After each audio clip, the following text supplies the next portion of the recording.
Hello everyone, I hope कि सब लोग बढ़िया होंगे। तो आज हम नेक्स्ट लेक्चर पढ़ने वाले हैं, नेक्स्ट लेक्चर ऑफ अकाउंट्स। हम लोगों ने पूरी क्लास प्लस वन के लिए एट फ्री ऑफ कॉस्ट सारे के सारे लेक्चर्स को 51 लेक्चर्स में डिवाइड कर दिया है। मतलब कि आपको 51 लेक्चर्स में पूरी क्लास वन का सिलेबस मिलने वाला है, जिसमें से पहला लेक्चर मैंने अपलोड कर दिया है और डेली हो सकता है 1 या 2 लेक्चर अपलोड करूँ। बाय चांस हो सकता है बाकी लेक्चरार के भी लेक्चर्स होते हैं तो कई बार ना अपलोड हो, बट डोंट वरी, आपको सारा syllabus through out this session पहले विद रिवीजन मिलेगा ही मिलेगा। क्या करना है, क्या अकाउंटेंसी में नहीं पढ़ना है, तो रेडी हो जाइए। आज हम लेक्चर नंबर 2 पढ़ेंगे, तो अपने साथियों को भी शेयर करिए, सबको बताइए, कमेंट भी करिए, और अगर आप लोगों ने अभी तक सब्सक्राइब नहीं किया है प्लीज सब्सक्राइब भी करिए। तो लेट अस स्टार्ट।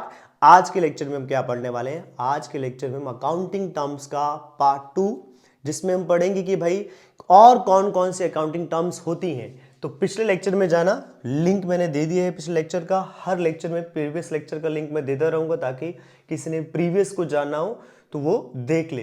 51 लेक्चर में पूरा अकाउंटेंसी एक्सप्लेन कर दिया जाएगा आपको।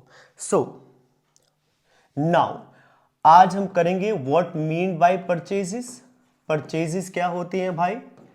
परचेजेस रिटर्न्स क्या होते हैं? जो जो टर्म्स कराने वाला हूं एक बार बता दूं। क्रेडिटर्स क्या होते हैं? सेल्स क्या होती हैं? सेल्स रिटर्न क्या होती हैं? डेटर्स क्या होते हैं? बैड डेट क्या होते हैं? And at the and I explain what mean by the stock क्या होता है, most important part.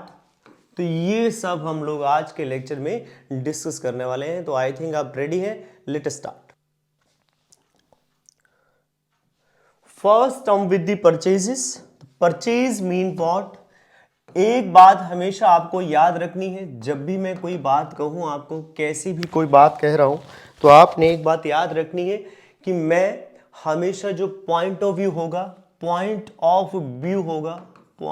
Of view हमेशा फर्म का होगा। मैं फर्म के पॉइंट ऑफ व्यू से बात करूंगा, किसी और के पॉइंट ऑफ व्यू से कोई बात नहीं करनी। सारी की सारी बातें फर्म के पॉइंट ऑफ व्यू से करनी है। इस बात को ऐसे समझिए, कई लोग कहते हैं कि नहीं वो प्रोपराइटर ने सामान खरीदा। नहीं भाई, प्रोपराइटर तो बदलता रहेगा। Proprietor just a agent. एक नंबर में क्वेश्चन पूछा जाता है, proprietor is just an agent of the firm. सारे काम कौन कर रही है? फर्म कर रही है। हाँ, फर्म के बिहाफ पर वो एजेंट काम को कर रहा है, एग्जीक्यूट कर रहा है, पर ये समझिए कि फर्म कर रही है, उसके बिहाफ पे वो काम कर रहा है। प्रोपराइटर तो बदलते रहेंगे। हो सकता है पहले धीरू भाई अंबानी जी थे, अब हमारे जो फर्म को चलाने वाले हैं वे, और जो नेक्स्ट ऑनर है मुकेश अंबानी, आगे हो सकता है आकाश अंबानी, हो सकता कोई और हो। तो बिजनेसमैन क्या है, बदलते रहते हैं, but business never going to be get change. तो एक बात हमेशा याद रखेंगे, बिजनेसमैन सिर्फ बिजनेस के बिहाफ पर कार्य करता है, काम करता है, और कुछ नहीं। He is nothing, only he is an agent. तो हम जानते हैं परचेजेस।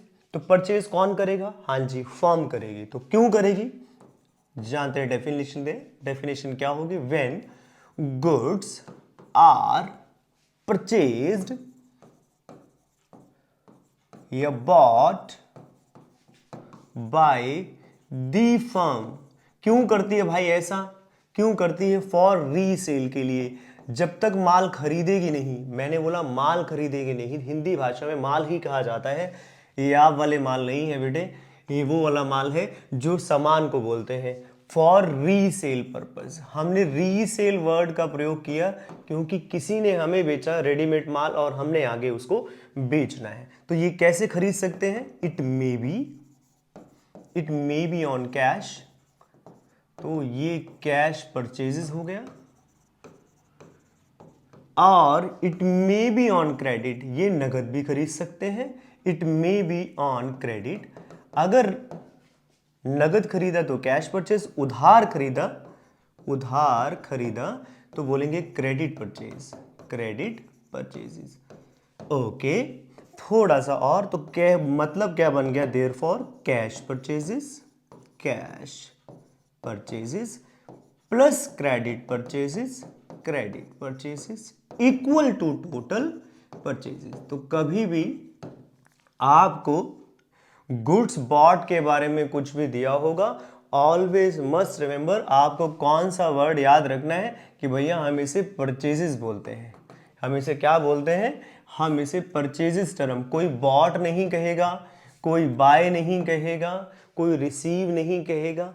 अकाउंट्स में मोस्ट इंपॉर्टेंट हम क्या कर रहे हैं? लैंग्वेज पढ़ रहे हैं, तो लैंग्वेज में मोस्ट इंपॉर्टेंट जो उनके नाम है उसी नाम से पुकारा जाता है। गुड्स बॉट को परचेजेस के नाम से पुकारा जाता है, और नगद खरीदा तो कैश परचेजेस। किस नाम से पुकारेंगे? Cash purchases. उधार खरीदा तो credit purchases. I think clear है सभी को। अगली टर्म पे चलते हैं। अगली टर्म लिख लेते हैं, मैं इसको ऊपर कर देता हूं। Purchases return. नोट करते जाइए, नोट्स बनाने बहुत जरूरी है। Purchases return. तो what mean by purchases return? कौन करेगा भाई? हमने ही तो माल खरीदा। किससे खरीदा? फ्रॉम सप्लायर से खरीदा, है ना। किससे खरीदा था हमने माल खरीदा था फ्रॉम सप्लायर। मैंने सप्लायर लिख देता हूं। किससे माल खरीदा भाई? सप्लायर। अब हो सकता है, might be possible, some articles were defective माल आ गया, किसी कारणवश में माल सैंपल के अकॉर्डिंग नहीं था, क्वालिटी अच्छी नहीं थी, डेट एक्सपायरी थी, by any reason. Reasons are not important. The most important thing accountancy में क्या है? मैं रीजंस की ओर ध्यान नहीं देता, किसी भी कारण के ऊपर ध्यान नहीं देना है। तो परचेजेस रिटर्न क्या होगा? व्हेन परचेज्ड गुड्स, हमने माल खरीद लिया था भाई, हाँ सर खरीद लिया था, तो व्हेन परचेज्ड गुड्स, कौन वापस करेगा? हम ही वापस करेंगे। तो when purchased goods are, notes बनाते जाइए, returned by firm to supplier. हमने माल खरीदा था और सप्लायर से खरीदा था माल, और सप्लायर के हुई हमने माल ये वापस दे दिया। सप्लायर से खरीदा, सप्लायर को माल वापस दे दिया। That is what to the purchase return. एक और नाम है जो आपको तंग करेगा, अलग नाम से भी इसको देगा, मोस्ट कॉमन नाम यूज होने वाला। This is also known as return outward. इसे रिटर्न आउटवर्ड के नाम से भी जाना जाता है। रिटर्न आउटवर्ड, माल मेरे तरफ से तो जा रहा है ना, फर्म के पॉइंट ऑफ व्यू से तो माल जा रहा है ना आउट, हम कहते हैं गेट आउट, मतलब आउट हो रहा है माल, इसलिए रिटर्न आउटवर्ड। ठीक है, एक और टर्म करते हैं। नोट्स बनाते जाइए, नोट्स इंपॉर्टेंट है। थर्ड आज की जो टर्म रहेगी वो है क्रेडिटर। क्रेडिटर्स क्या होते हैं भाई? क्रेडिटर्स होते हैं हमारे लेनदार। क्रेडिटर्स होते हैं हमारे लेनदार, मतलब जिन्होंने हमसे पैसे लेने। हम अपने पॉइंट ऑफ व्यू से बात कर रहे हैं, इसलिए हमने क्या बोला? लेनदार है, जिन्होंने हमसे पैसे लेने। दूसरी भाषा में कहा जाए, हमने उनको पैसे देने हैं। क्यों देने हैं? देखिए, हमने माल खरीदा उनसे, व्हेन गुड्स आर, एग्जाम्पल के तौर पर, when goods are purchased by firm. हमने माल खरीदा था, दो तरीके से खरीदा था। हाँ जी सर, एक नगद माल खरीदा, अगर आपको याद हो अभी हमने लिखा, एक नगद माल खरीदा, कैश परचेज किया। एक नगद माल खरीदा था, एक माल खरीदा था हमने उधार। एक माल खरीदा था हमने उधार। तो जब भी हम उधार माल खरीदते हैं, उसे बोलते हैं क्रेडिट परचेज, और जिससे खरीदते हैं ही बिकम्स क्रेडिटर। जिससे माल खरीदा जाता है उसी को ही क्रेडिटर बोलते हैं। तो when goods are purchase by firm from supplier on credit, देखिए फिर से मैं वही सप्लायर को ले आया बीच में ही, फ्रॉम सप्लायर ऑन क्रेडिट, मैंने उधार माल खरीद लिया, तो इसी सप्लायर को मैं बोल दूंगा सप्लायर बिकम्स, इसी को बोल दिया जाता है सप्लायर बिकम्स क्रेडिटर। भैया यही मेरा क्रेडिटर कहलाएगा, मतलब सप्लायर को ही क्रेडिटर बोलते हैं अगर उससे उधार माल खरीदा गया हो। I think this point is clear to you. Note करते जाइए, notes are very important, please note down. आपने सिर्फ नोट्स पढ़ने हैं एट द एंड में और कुछ नहीं, और एक एक नंबर की आपको 2-3 डेफिनेशंस आनी ही आनी है और एज इट ही लिख देनी है आपने उठाकर। आगे बढ़ते हैं भाई, अगली टर्म पर चलते हैं। नेक्स्ट टर्म है हमारे पास टर्म नंबर 4 आज की, सेल्स। माल तो खरीद लिया, अब बेच देते हैं। भाई सप्लायर से खरीदा, बेचोगे किसको सर? कस्टमर को। So when goods are sold to who? Customers. Sold to customer is known as sales.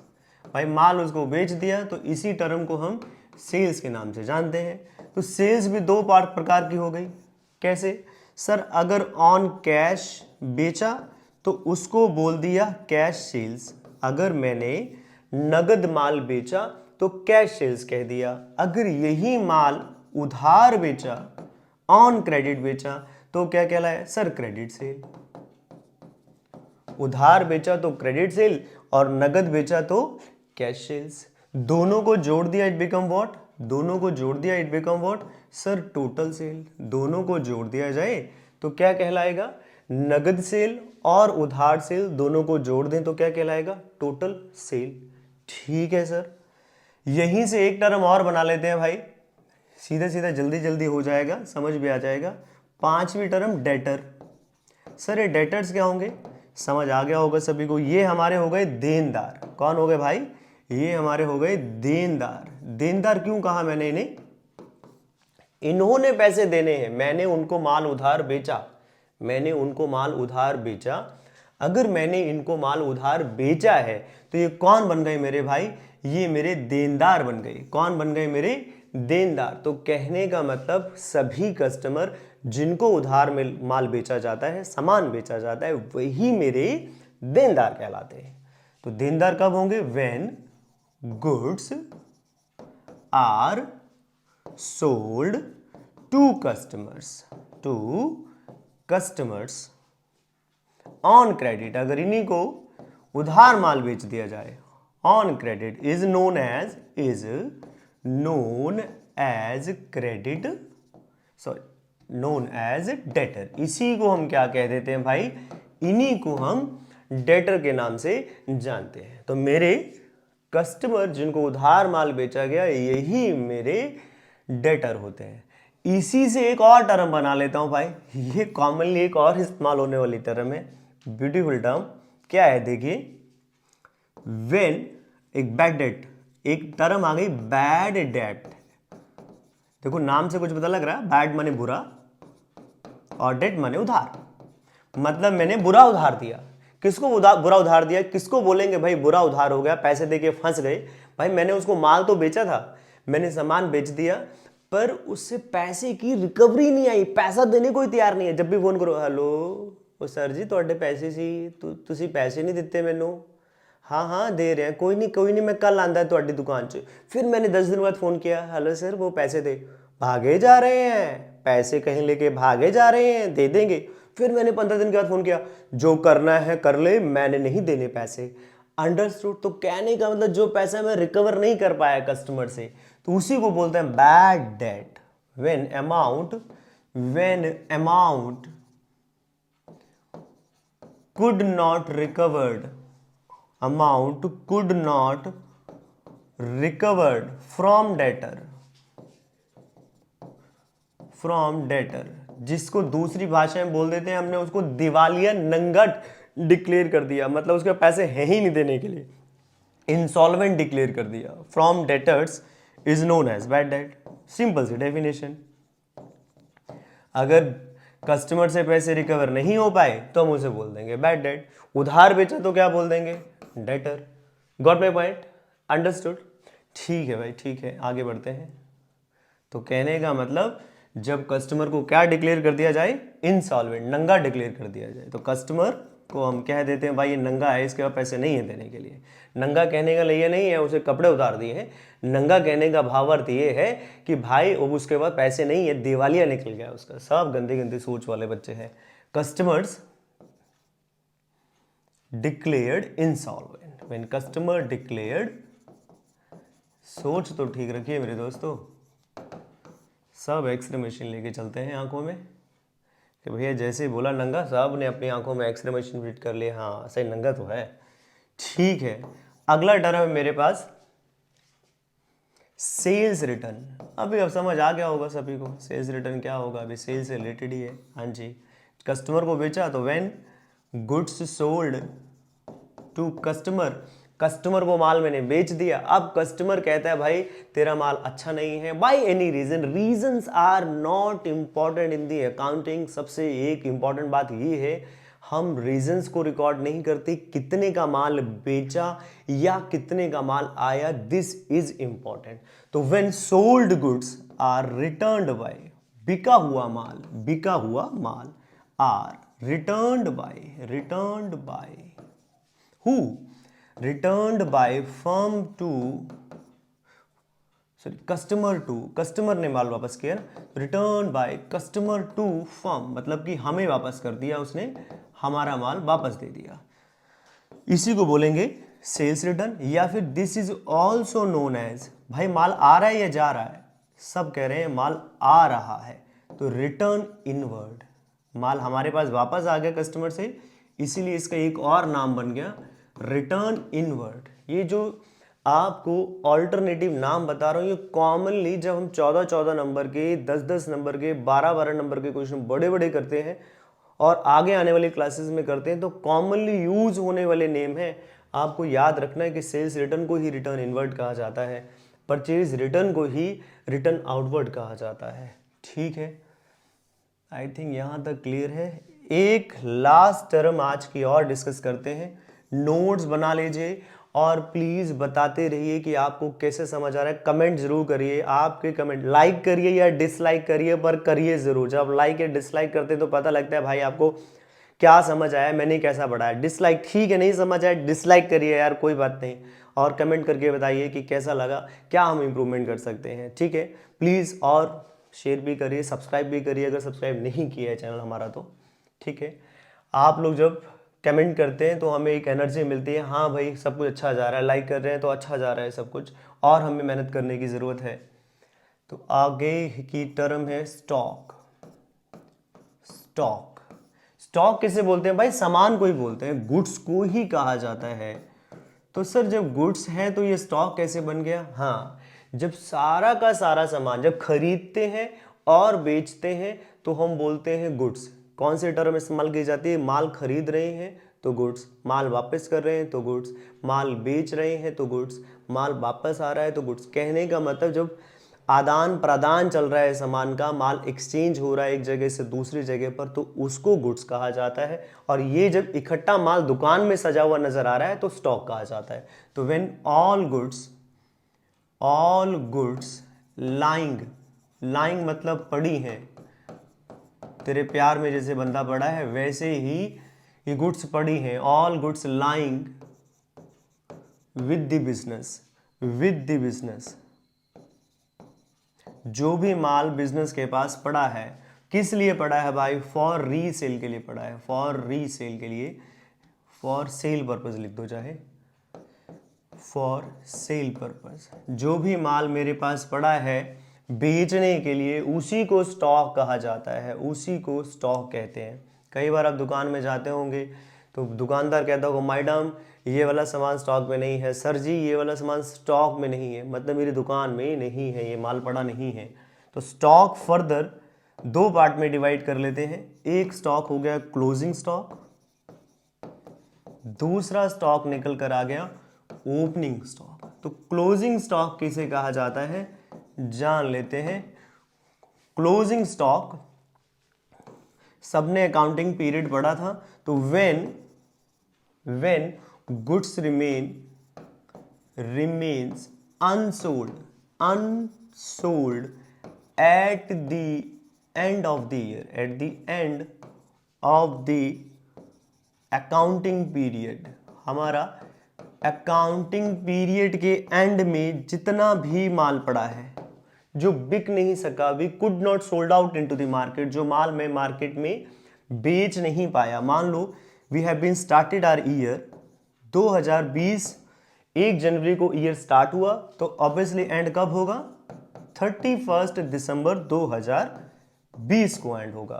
तो इस दौरान मैंने माल खरीदा बेचा, पर इस तारीख को 31 दिसंबर 2020 को 10,000 का माल बिक नहीं पाया, अनसोल्ड रह गया, मेरा इतना माल नहीं बिका, मैं बेच नहीं पाया। इसी अनसोल्ड माल को क्लोजिंग स्टॉक कहा जाता है। जो माल मेरा बिक नहीं पाया, इसी अनसोल्ड स्टॉक को मैं क्लोजिंग स्टॉक के नाम से जानता हूं। अब क्या ये माल फेंक दोगे नेक्स्ट ईयर? क्या ये फेंक दिया जाता है? नहीं सर, इसे फेंकेंगे थोड़ी, ये किसी और को चेप देंगे, मतलब बेच देंगे, आपकी भाषा में बात कर रहा हूं। तो कहने का मतलब closing stock of previous year will be opening stock for next accounting year। पिछले साल का ही क्लोजिंग स्टॉक अगले साल ओपनिंग स्टॉक कहलाता है। बहुत इंपॉर्टेंट है भाई, भूल जाते हैं सारे लोग, बहुत इंपॉर्टेंट टर्म है। तो कहने का मतलब अगला ईयर कब स्टार्ट होगा? अगर 31 दिसंबर 2020 को ईयर एंड हुआ है तो 1 जनवरी 2021 को मेरा नेक्स्ट ईयर चालू हो गया। तो जो पिछले साल का क्लोजिंग स्टॉक था वह 10,000 था, अगले साल क्या कहलाएगा भाई? Opening stock. तो this about the whole story. I think सबको क्लियर है भाई, नोट्स बना लिए होंगे सभी ने, नोट्स बहुत जरूरी हैं। तो थोड़ा सा बता देता हूं कि मैंने क्या क्या डिस्कस किया आपके साथ। वही purchase return, creditor, sales return, debtor, bad debt and stock, ये हमने आज 8 टर्म डिस्कस किए हैं। आई थिंक सभी को ये क्लियर है। 1 2 3 4 5 6 7 8 टर्म हम लोगों ने आज क्लास में डिस्कस की है। 5 अकाउंटिंग टर्म्स हमने पिछले लेक्चर में डिस्कस किए हैं, और कुछ मोस्ट इंपॉर्टेंट टर्म्स हम अगले लेक्चर में डिस्कस करेंगे। Then we shall start the numerical portion, जहां प्रैक्टिकल पोर्शन हमारा स्टार्ट हो जाएगा। ठीक है, आई थिंक सभी को समझ आ रहा है। थैंक यू वेरी मच, मिलते हैं नेक्स्ट लेक्चर में।